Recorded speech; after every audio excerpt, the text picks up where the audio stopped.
You're making fat loss way harder than it needs to be. Many fitness experts make you believe that the gym is where fat loss happens, but it's actually not. You're obsessing over the smallest part of your calorie burn.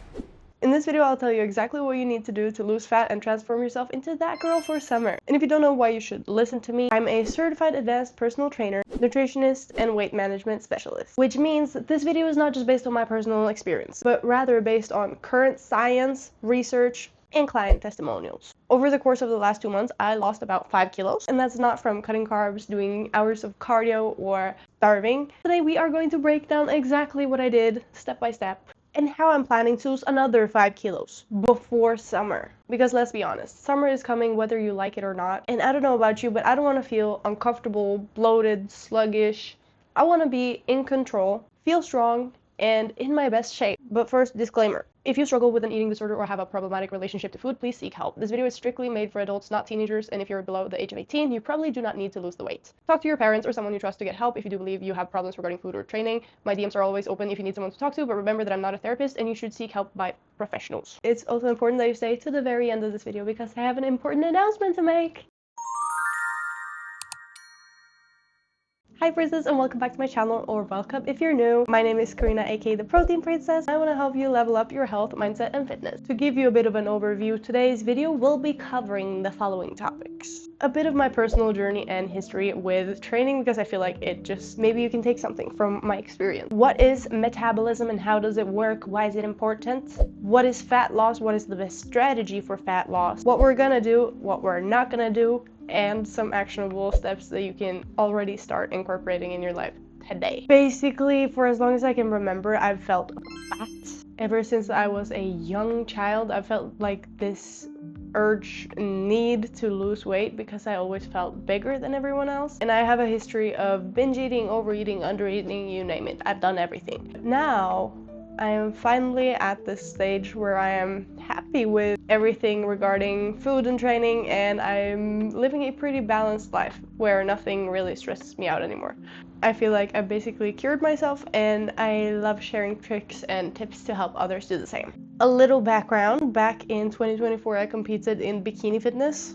Look at that. And after the show, because I was so smart that I didn't choose to have a coach for my reverse diet or anything, I just jumped right out of prep and into the real life. That was very heavy for me. I had to rediscover the joy of eating and training again. I had lost drive and passion for it. It was just out of self-hatred, and that's not what we're all about here. So when Christmas came around in 2025, I was, for the first time in my life, not stressed at all and worried about calories, or it didn't concern me in any way. And that is due to the fact that I was in control of my body, and I knew that no matter what I ate, I could have control over it and manage it in a more healthy, balanced way. I have gathered a lot of tools in my little tool bag, and there's this one mindset shift that I want to share with you, which is you are not fat, you have fat. I don't know why, but this one just completely changed everything for me. It's so true. My entire life, 22 years of my life, I have walked around calling myself fat. I have identified with that, and therefore my actions followed that mindset. I'm fat, so I can't stop eating. I'm fat, so I can't go to the gym, and so on. But the truth is that fat is kind of like a state of mind, just like fitness is a state of mind. But once you realize that you don't have to identify with that anymore, everything changes. You don't have to identify with that person you used to be. You can connect it to a new identity that you want to have. I'm a protein princess, so I hit my protein every day. That's one example for you. It's all about delusion until you speak it into reality. Now back to Christmas. I gained a lot of weight. Like a lot of us probably did. But who am I to deny my mother's cooking? First, let's clarify something. The 5 kilos that I dropped are not all fat. Some of it was probably water retention due to a high carbohydrate intake. Does that mean that cutting out carbs will make you? No. Don't be scared of carbs, please. Carbs will not make you fat, but a calorie surplus will. Eating excessive calories is what makes you fat. But what it does though is make your body hold on to more water weight. Not fat, water. And as I reduce these carbs into a normal intake, the puffiness is gone. Now let's get into the good stuff. What is metabolism? Basically, what your metabolism does is convert the fuel, the food, into energy. Now let's break down your TD. Is your total daily energy expenditure. It looks like this, where you see eat at the top, exercise activity thermogenesis. To your surprise, this makes up the smallest part of your weight loss. Now this means that it's pretty much useless to go to the gym to burn calories, when you could be way more efficient. Now let's look at the next part. TEF, thermic effect of food. When you eat 100 calories of chicken, it's not entirely the same as eating 100 calories worth of chocolate. Your body will spend different amounts of energy actually digesting and breaking down the different types of foods, which is why protein is essential not just for muscle gain but also for fat loss. Next is NEAT, non-exercise activity thermogenesis. This includes your daily activities like walking, cleaning, brushing your teeth, taking a shower.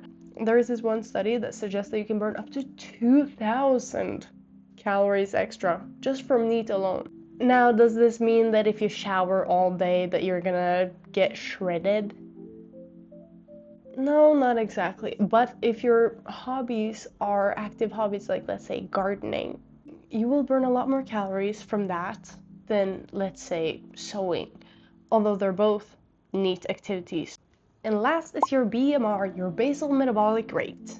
Hypothetically speaking, if you were to lay in bed all day, do absolutely nothing, your body would still burn these calories and need these calories for basic bodily functions. Your organs, breathing, pumping blood in your body. Your body needs your BMR calories to function, basic functions. But how is this applicable to you at all? Well, first off, I'm hoping that you will stop viewing the gym as this calorie burn site. It's more efficient, long term, to think about NEAT as one of the ways that you will actually burn more calories, which is a big part of why the gym girlies are always obsessing over their 10K steps. Although there's nothing magic about the 10,000 steps. It's a simple way to burn more calories in your everyday life without exhausting yourself. If you were to go on a run to burn the same amount of calories, you would experience significantly more fatigue than if you were to just walk more during the day. It's all in these small little habits like walking to work, taking the stairs instead of the elevator. All of these small things add up throughout the day. Over to fat loss. How does fat loss work? You need to be in a caloric deficit, but here's what most people get wrong. You have to stop overdoing it. Whether that's by eating less or working out more, chill the fuck out. If you want fast results, do it slowly. A boring, plain calorie deficit is the most efficient way. Trust me.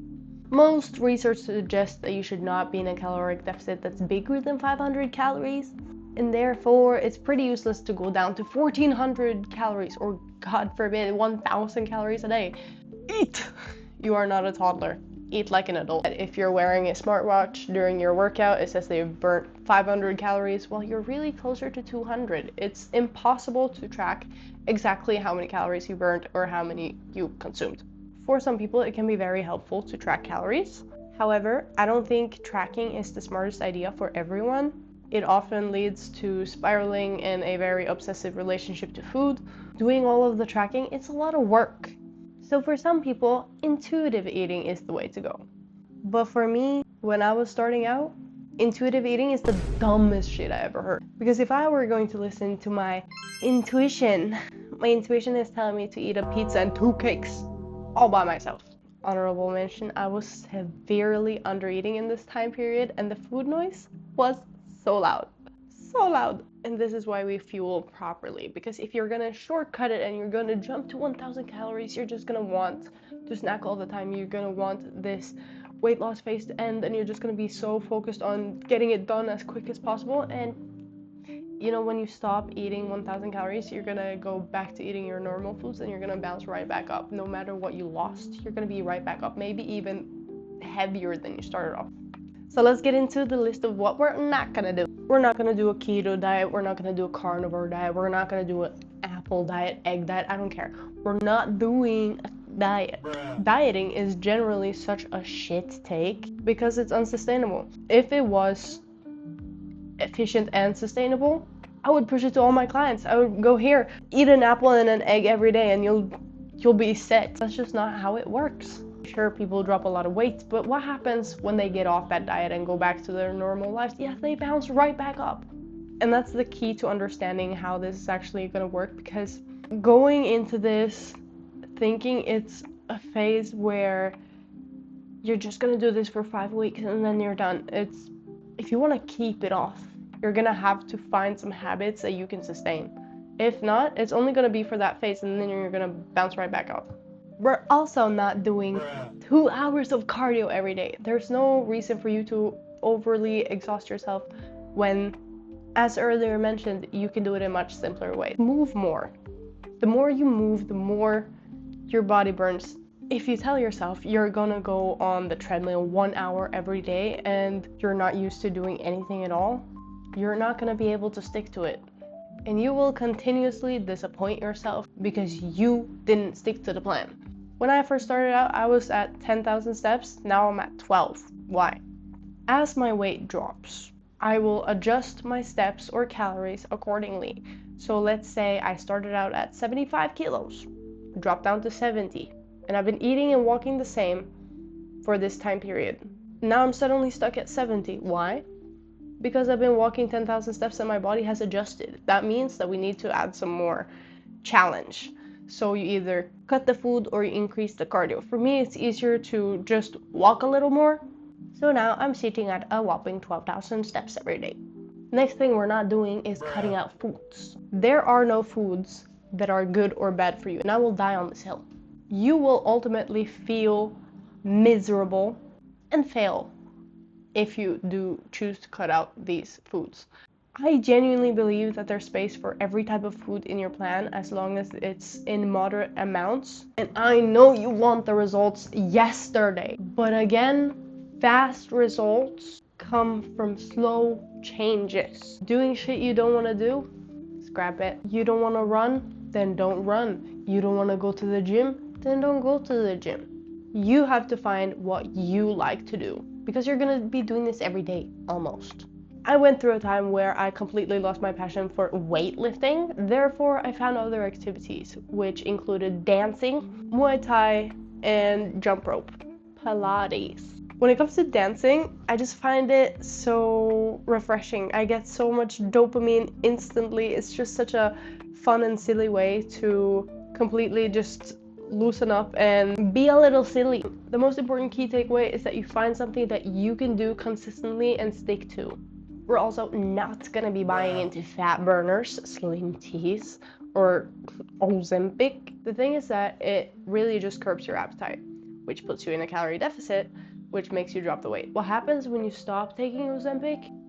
You're gonna be hungry, and you didn't build any habits to sustain the frame that you got. So what do? You eat yourself back up and you get fat. So build better habits instead of just hopping on Ozempic just because it's easier. Because it's not going to be easy in the long run. Enough yapping about what we're not going to be doing. What are we going to do? We are going to be aiming for 1.6 to 2.2 grams of protein per kilo of body weight, yes. Which, for example, me as a 70 kilo person would need about 140 grams of protein daily. And it might seem like a big number, but it's easier if you split it into different meals. It really comes down to planning. If you're gonna hit 140 grams, it's a pretty ambitious goal for a lot of people who have never been into like tracking or hitting their proteins. It can seem like a scary number, but it's actually not that hard. It can be structured like this or this. And in case you're thinking, no, I don't want protein, I just want to scary. Think again, babe. You are so outdated that if you think still in the big 2026 that protein is just for building big and bulky muscles. Your body is gonna need the protein, especially if you're in a calorie deficit, to maintain your muscle. You're just gonna look like a flabby little fish. You want to have muscle to look toned, as you like to call it. If you give a single fuck about your future self, you better listen up and put that surface level, I want to be skinny shit the fuck away. Protein is the key to living a strong and good life. Now, I'm not just talking about big muscles. It keeps your bones strong. A fracture-proof frame will at some point be important in your life. In the decades after you have turned 50 years old, do you know what happens? Your weakened little skinny girl bones will break from nothing. 1 in 2 women and 1 in 5 men, but 50% of women will suffer for some kind of fracture or injury due to this, which could have been prevented if you built bone density earlier on. And if you actually like yourself, if you love yourself, you would take action now and protect yourself from these future fractures that will not just reduce your independence, even increase your risk of dying due to medical complications. Not to mention, protein is also necessary for building antibodies and supporting your immune system, for repairing cells and your hair and your nails, and protein is really just that girl. But there are so many other functions that we never talk about because protein just became this gym bro thing. And trust me, you won't get bulky on accident. You don't train hard enough for that. Moving on, we are talking about fats. I probably want you to eat more fats. Yeah. Just like carbs doesn't make you fat, fat doesn't make you fat either. Eating in a calorie surplus that makes you fat. Get that in your stupid little brain. Eating enough fats is what's gonna keep you satiated. Not just that, especially for women, it's so important for your hormonal health. Your brain needs fat to function, and I think that's why all these skinny talk bitches talking so much bullshit on TikTok, because their brain is literally not even functioning. But on a serious note, eating a sufficient amount of fats is essential. You can't cut out either protein, fats, or carbs. You need a sufficient amount of everything, and you need somewhere in between 40 to 80 grams per day. I also have a suspicion that you're not drinking enough water. Hydration is important. You already knew that. When you think that you're hungry, you might actually be thirsty. So next time you're feeling like you're a little hungry, but you just ate not too long ago, have a glass of water and see if you're still hungry. Water will help your digestion, it keeps you full, and it will curb cravings. Now over to some actionable steps that you can take today to get started on your journey. Get an accountability partner. This can be your friend, your mom, your brother, your sister, your dog, maybe not your dog. And if you don't have anyone, you could join the Princess Palace over on my Instagram. It's my little private community where I share motivation, behind the scenes, tips and tricks, everything that comes into my mind.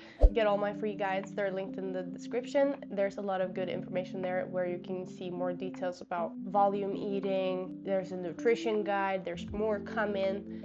Also, let me know in the comments if there's anything specifically you want me to cover. Set yourself a realistic and time-bound goal to lose these 5 to 10 kilos, and do updates with yourself to check in how you're doing according to your time goal, because if you just set a goal and time just starts running, you're not going to be able to hold yourself as accountable. So set yourself check-in dates weekly, every other week, or once a month, and adjust accordingly. You don't want to be adjusting your plan every single day, but every week or every 2 weeks is a good start. Subscribe to my channel and turn on post notifications so you don't miss out on my next videos.